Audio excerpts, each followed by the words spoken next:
Alors que depuis plusieurs mois, le cours du pétrole était plutôt reparti à la baisse, le conflit ouvert entre Israël et l'Iran a fait bondir les cours de l'or noir, mais jusqu'où? Réponse avec vous, Benjamin Louvet. Bonjour Benjamin, Bonjour David.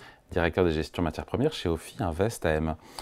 On est toujours autour de 75 dollars le baril. On sait que les frappes se sont multipliées, les représailles se sont multipliées ce week-end et continuent encore aujourd'hui entre Israël et l'Iran. Donald Trump qui a affirmé hier soir qu'il est possible que les États-Unis s'impliquent dans le conflit. Est-ce qu'on est sur un choc pétrolier? Est-ce qu'on risque de voir le pétrole flamber encore plus et aller retourner vers les 100 dollars? Alors pour l'instant, l'hypothèse la plus probable, David, c'est un prix du pétrole qui reste sur ces niveaux et qu'on n'entre pas vraiment dans un choc pétrolier. Pourquoi? Parce que on a beaucoup parlé de ce qui s'était passé, mais pas beaucoup de ce qui ne s'était pas passé. Et c'est très important. En fait, ce week-end, les frappes ont été multipliées. Il y a eu des frappes notamment sur des installations pétrolières et gazières de la part d'Israël. Néanmoins, ces frappes ont été confinées, je dirais, sur des installations pétrolières qui concernent essentiellement l'approvisionnement domestique. Donc, il y a eu des réserves de carburant, il y a eu une raffinerie pour le pétrole en local, il y a eu une installation de raffinage de gaz également et une plateforme de gaz, mais tout ça concerne principalement la consommation interne. C'est important parce que ça veut dire que le flux de pétrole au niveau international n'est pas perturbé. C'est la première chose et c'est la plus importante. Et c'est pour ça que la réaction du pétrole, pour l'instant, est si mesurée, au-delà de la hausse qu'on a pu connaître vendredi, en réaction à une aggravation très forte de la situation au Moyen-Orient. L'autre élément, c'est que ces frappes très ciblées ont peut-être plus vocation, non pas à perturber le flux de pétrole, mais plus à perturber l'approvisionnement de la population, car on sait que dans le passé, le manque de carburant a souvent été l'occasion de soulèvements populaires en Iran, et c'est peut-être un moyen aussi pour Israël d'essayer de pousser la population à convaincre le régime des Mollahs de rentrer dans une phase de négociation pour ne pas trop souffrir. L'autre élément qui est important dans ce qui ne se passe pas, c'est qu'il n'y a pas de blocage du détroit d'Ormuz. Et je pense qu'il est très important de revenir sur ce point-là parce que c'est une menace qui a été brandie par l'Iran et qui est brandie par un certain nombre d'analystes pour dire que le prix du pétrole pourrait aller beaucoup plus haut. Il faut bien avoir en tête que cette fermeture du détroit d'Ormuz est très peu probable pour plusieurs raisons. Il faut D'abord expliquer, parce juste que... pardon, Benjamin, c'est ce Oui. passage maritime stratégique, donc on est au Moyen-Orient, qui relie le golfe Persique à la mer d'Arabie, donc à l'océan Indien, et par lequel transite 20% de la consommation de pétrole mondiale, entre 15 et Exactement. 20 millions de barils jour. C'est bien ça, David. Et donc, la fermeture de ce détroit est très peu probable pour plusieurs raisons. D'abord, pour des raisons géographiques. Il faut savoir que ce détroit, dans sa partie la plus étroite, fait 31 kilomètres de large. Et donc, bloquer une voie maritime de 31 kilomètres de large est extrêmement compliqué, première chose. Deuxième chose, la cinquième flotte américaine se trouve à proximité de ce détroit. Et si l'Iran devait tenter de le bloquer, on aurait probablement une intervention américaine, ce qui, à mon avis, est la dernière chose que les Iraniens souhaitent dans la situation actuelle. On pourra y revenir. Et puis la troisième chose, c'est que ce détroit est également une des voies les plus utilisées pour acheminer le pétrole vers la Chine, qui est le principal client des Iraniens. Et donc je ne suis pas sûr qu'ils aient envie de scier la branche sur laquelle ils sont assises et de se couper d'un des soutiens les plus importants qu'ils puissent avoir au niveau international. Donc tout ça pour dire que la fermeture complète du détroit d'Ormuz est une menace qui a souvent été Oui, brandie Brandy. par Mm. l'Iran par le passé, mais qui n'a jamais été mise à exécution. Alors, ils peuvent perturber l'approvisionnement avec l'utilisation de Ils avaient bateaux dit, rapides. les Mollahs avaient dit, en cas de menace existentielle pour le régime. On y est Oui. quand même là, hein. Alors, on n'y est pas encore, effectivement, mais c'est quelque chose qui pourrait advenir. Néanmoins, encore une fois, je reviens sur les problématiques géographiques. Clore complètement l'accès du détroit d'Ormuz est extrêmement compliqué. Bloquer 31 kilomètres de voie maritime, 31 kilomètres de large, est extrêmement difficile. Alors, vous pouvez toujours mettre en place des mines, mais encore une fois, vous avez la force américaine qui est à proximité, qui dispose de la cinquième flotte. D'autres forces ne sont pas trop loin, donc ça semble relativement complexe d'arriver à mettre en place un blocus total, ou alors ça serait quelque part, effectivement, la fin de ce régime, ça serait une action désespérée et probablement qui échouerait. L'autre problème que ça pose, David, c'est que ça entraînerait les États-Unis dans le conflit.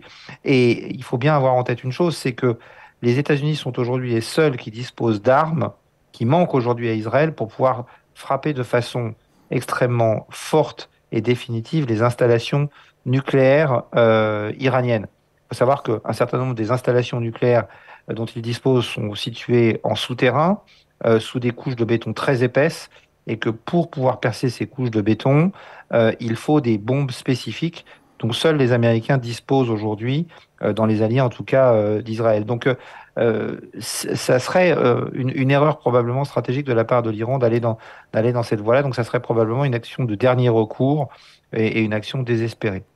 Donc pas de déstabilisation de l'approvisionnement mondial en or noir, parce que l'Iran, on a souvent lu que c'était le 8e, je ne sais plus, ou le 10e producteur de pétrole, c'est 3 millions de barils par jour. Le monde en consomme quoi, 103 ou 104 millions par jour de barils. Encore une fois, pour l'instant, ce sont les installations locales, domestiques, à production d'or noir domestique, mais si ça devait changer, est-ce que là, pour le coup, il y aurait une perturbation au niveau des approvisionnements, au niveau Bah, mondial? si ça devait changer, l'approvisionnement mondial, dans un premier temps, serait préservé parce que l'Arabie Saoudite a annoncé qu'elle était prête à remettre du pétrole sur le marché en cas de déstabilisation et de manque d'offres à cause de la problématique pétrolière iranienne spécifique, hein, si les installations devaient être touchées. Mais il y a un gros changement qui interviendrait, c'est que si les installations pétrolières iraniennes étaient frappées par Israël, il faudrait voir quelle serait la réaction des autres pays arabes. Tant qu'on est dans un affrontement qui est lié aux problématiques nucléaires, les autres pays arabes, pour l'instant, restent quand même malgré tout à distance. Si il devait y avoir des frappes sur les moyens de production pétrolière, est-ce que l'attitude resterait la même? C'est peut-être un petit peu différent. Mais en tout cas, aujourd'hui, il faut savoir que l'Arabie Saoudite et les pays de l'OPEP disposent de réserves de capacités non encore utilisées qui pourraient être remises sur le marché et qui donc, si une partie, je dirais, minoritaire des installations pétrolières iraniennes étaient touchées, permettrait de faire la jonction et donc d'arriver à équilibrer le marché. Le risque serait de voir, comme on avait pu le voir lors de précédentes attaques, les Houthis mener des attaques sur les installations pétrolières saoudiennes. Et là, on rentrerait dans quelque chose de beaucoup plus grave. Et là, les prix du pétrole iraient beaucoup plus haut. Donc le scénario pour vous le plus probable, Benjamin, c'est qu'on reste sur un cours du baril Brent à 75 dollars. Parce que le scénario de fermeture du 3 d'Ormuz, vous n'y croyez pas. Tout à fait. C'est Je le pense que seul d'ailleurs à même de faire flamber le pétrole au-delà des 100 dollars d'ailleurs, hein. Oui, ou alors, ce que j'évoquais, c'est que en représailles à des frappes sur les installations de production iraniennes, un certain nombre de pays arabes viennent en soutien de l'Iran de façon un peu plus ouverte, ou que les Houthis frappent des installations pétrolières d'Arabie Saoudite, même si on sait qu'aujourd'hui, les Saoudiens ont renforcé leurs mesures de sécurité. Mais c'est le plus probable, et c'est d'ailleurs ce que joue le marché, hein, parce que on a parlé de la hausse du prix du pétrole sur les marchés à terme vendredi, qui était de l'ordre de 7,5 à 8%. Quand vous regardez les marchés physiques, la hausse sur le marché physique a été moindre que ce qu'on a pu connaître sur le marché à terme, ce qui montre bien que pour l'instant, le flux pétrolier est maintenu et donc l'hypothèse la plus probable pour l'instant est de voir des prix du pétrole qui ne flambent pas, sauf à avoir une vraie détérioration du, du, du conflit avec potentiellement une entrée des États-Unis dans ce conflit. Et si c'était le cas, pour le coup, là, on irait largement au-delà de 100 dollars dans cette Là, on irait configuration. probablement. Alors, largement au-dessus de 100 dollars, je ne suis pas certain, mais on irait effectivement davantage plus près des 100 dollars d'une façon certaine.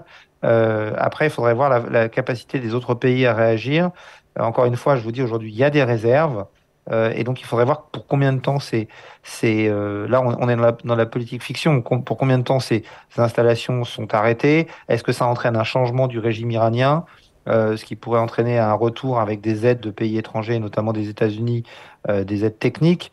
Et donc, ça dépend de la durée de l'arrêt. Mais pour moi, une hausse des prix sur les niveaux records qu'on a pu connaître dans les années 2010-2011, ou qu'on a pu revoir après au moment des déstabilisations post-Covid, c'est assez peu probable, sauf à avoir un conflit qui dégénère vraiment de façon très profonde.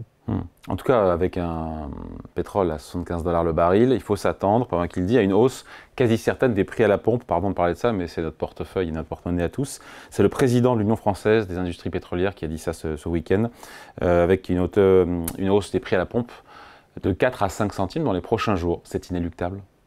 C'est inéluctable, David. Le prix du pétrole représente en France, alors en particulier, une part moindre, enfin une faible part du prix global, hein, puisque c'est à peu près 35% du prix. Le reste, ce sont des taxes.